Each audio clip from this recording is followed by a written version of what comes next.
প্রিয় ছোট ছোট খামারে ভাই বোনেরা, আসসালামু আলাইকুম। আশা করি সকলেই ভালো আছেন। আপনারা যারা ইউরোপীয় কটনিক্স কুইলের ডিম বাচ্চা খুঁজতেছেন, অবশ্যই স্ক্রিনে দেওয়া নাম্বারে ফোন করে যোগাযোগ করবেন। ঠিকানা জামালপুর, বকশীগঞ্জ। এই যেগুলা ইউরোপীয় কটনিক্স কুইল, এই দেখতেই পারতেছেন। এগুলা সাধারণত 600 গ্রাম হাফ কেজি ওয়েট থাকে, এই যে দেখতেই পারতেছেন। এই যে ইউরোপীয় জাপানি কুইলের যাদের 20 ডিম বাচ্চা লাগবে, অবশ্যই স্ক্রিনে দেওয়া নাম্বারে ফোন করে যোগাযোগ করবেন। ঠিকানা জামালপুর, বকশীগঞ্জ। আমার কাছে অ্যাভেলেবেল বাচ্চা ডিম পাবেন ইনশাল্লাহ। এই দেখতেই পারতেছেন। ইউরোপীয় কটনিক্স কুইল সাধারণত উড়ে না, এই যে দেখতে পারতেছেন।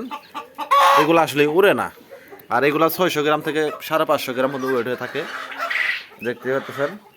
আসলে আপনারা যারা খামার করবেন 10 পিস 20 পিস নিয়ে খামার শুরু করলে অবশ্যই লাভবান হতে পারবেন, যেহেতু ইউরোপীয় কটনিক্স কুইল রোগমুক্ত আর কি।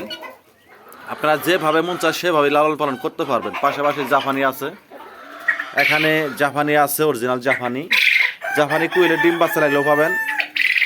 ইউরোপীয় কটনিক্স কুইলের ডিম বাচ্চা লাগলেও নিতে পারবেন। এখানে অ্যাভেলেবেল আছে আমার কাছে বাচ্চা ডিম, দেখতে পাচ্ছেন। এগুলো ইউরোপীয়, আসলে ইউরোপীয় কুইলের রোগবালাই একেবারেই নেই। এরা যে কোনো পরিবেশে বড় হতে পারে, ডিম পারতে পারে। আর ডিম সাধারণত 40-42 দিনে ডিম আসে। আর এগুলা 40 দিনে ম্যাক্সিমাম 450 গ্রাম 500 গ্রাম ওয়েট হয়ে থাকে, এই দেখতে পাচ্ছেন।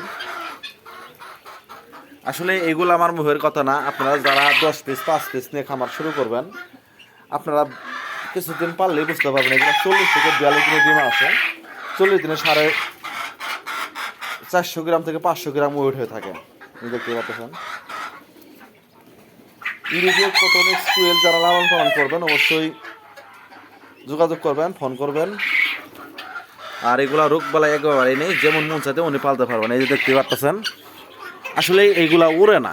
হ্যাঁ, আপনারা মুরগির মতো লালন পালন করতে পারবেন।